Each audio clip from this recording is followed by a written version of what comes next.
goal setting, okay? We take 2.5 hours on the weekend for the whole 10-year plan. We don't have time for that tonight. But let me get you started with a little simple formula Mr. Schoaf gave me, and maybe this will be helpful. First of all, I've divided goals into two parts. First is long range. Long range goals, that's your dreams. Your dreams for the next 3, 5, 10, 20, 30, 40 years, actually the rest of your life. Your dreams. You've got to keep dreaming. Ronald Reagan, president, said to the joint session of Congress a few weeks ago, "The republic is a dream. And if we don't keep dreaming, we will lose the republic." Your better future is a dream for yourself and for your family. Where do you want to go? What do you want to do? What do you want to be? What do you want to see? You've got to dream dreams, right? Not being on time is acceptable probably, to a lot of people, but some, it's going to cost you. Now, the mind must be nourished. Got to have good food. Food for thought. Bread for the head, we call it. Yes, you need a slice of toast in the morning, right, for your body, but you need a slice of cassette. A slice of cassette you put in the car system and listen, let something feed you. Stand guard at the door of your mind. Don't just listen to anything and everything. Make sure that you're your own best filter of what goes into your mental factory and spins out the fabric of your life. Stand guard at the door of your mind. Spend time. Be a selective listener. But you got to have a good diet, a good mental diet. When you walk into a home and walk into the pantry of the kitchen, you take a look what's in there. This family's either going to be healthy or it isn't going to be healthy. A lot depends on what's in the cupboard. What you bring home, right, from the grocery store that you feast on for the body. It's not about the competition of knowledge. It's the competition of creativity. It's a competition of imagination. It's a competition of learning. It's a competition of independent thinking. If you think like a machine, the problem will come. In the past 20 years, we make people like a machine. In the next 20 years, machines will look like people. So in the future, it's not knowledge-driven. It's the wisdom-driven. It's the experience-driven. In the past, it's the knowledge-driven, and it's the manufacturing-driven. And in the future, it's the creativity-driven. I think next 30 years, the world is going to change a lot. The new technology is going to change every aspect of the world. So this is what we think the world should be focusing on, not only the IQ, EQ, but also focus on LQ, the Q of love.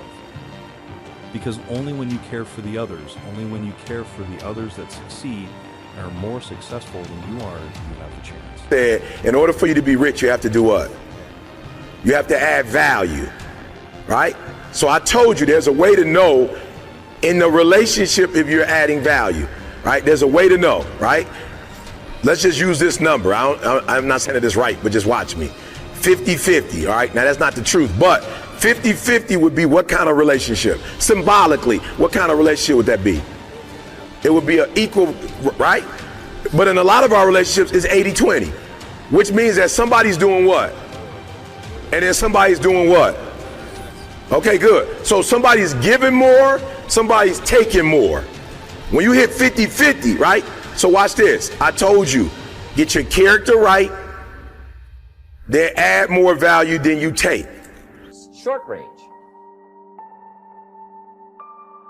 Short range goals. That's your goals for tomorrow, this week, this month, this year, the immediate future. We call these confidence builders.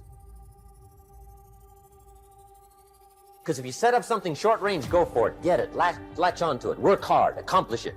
That starts building your strong feelings to go for your dreams. Now, I've divided goals into 3 categories. Here they are. Number 1 is economic. That's your goals for money, income, business, profits, production. Economics. Make sure you've got your economics well planned. Economics plays a major role in everybody's life. Economics is major, which means it ought to be meticulously well planned for tomorrow, this week, this month, this year, long range. Good times create weak people. Weak people create bad times. Bad times create strong people. Strong people create good times. My whole thing is leaders anticipate, losers react. If you can anticipate what's coming, you can really take advantage. If you wait till it hits you, you're in trouble. The biggest problem people have is they think they're not supposed to have any problems are the fuel for growth. It's like you don't have any problems. You're either a liar or you might call. When challenges it feels better. I understand that anybody doesn't have problems. These either totally asleep with the wheel or they don't have much of any kind of life. Commitment to becoming excellent in your chosen field is an indispensable prerequisite for success, that if you are not good at what you do, you haven't got a chance in our competitive society unless you win the lottery. And only the top 5 or 10% are excellent. You must commit yourself to excellence. You must commit yourself to becoming the best. And the wonderful thing is that excellence is a journey. It's not a destination. You never get there. Complacency and satisfaction are the key enemies of excellence. But once you commit yourself to becoming excellent, the whole world opens up for you. A very important point of excellence is this means simply this: do your best every time out and always strive to do it better. Excellence yields opportunities, because when you become good, you open up. It's almost like the Red Sea of opportunity opens up in front of you. When you become excellent, you come to the attention of people, and people try to get you, and they give you more responsibilities and more opportunities. You see, when we do something well, it gives us a feeling of self-esteem and pride. We feel like a winner. But if we do things in an average way, it doesn't give us anything. Now here's the simple formula for setting goals. It goes like this. A, work on your goals. That's step 1. Work on them. And I put the word work there deliberately. Setting goals is plain hard work. I don't want to kid you. We haven't come here tonight to kid each other. It's work. I know it's work. That's why a lot of people just let it slide. It's work. Many people work hard on their job, but they don't work hard on their future. They just let that slide. And the work involved is making plans. I know most people don't. I understand that. But don't let that be you. Guy says, well, yeah, you work where I work. By the time you struggle home, it's late. You've got to eat a bite of supper, watch a little TV, get to bed. You can't sit up half the night. Plan, plan, plan. And the guys eat. Young people, a lot of young people lose hope, lose vision, and start to complain. We also have the same problem. It's not a good feeling being rejected by so many people. We also depressed, but at least later we find that the world has a lot of opportunities.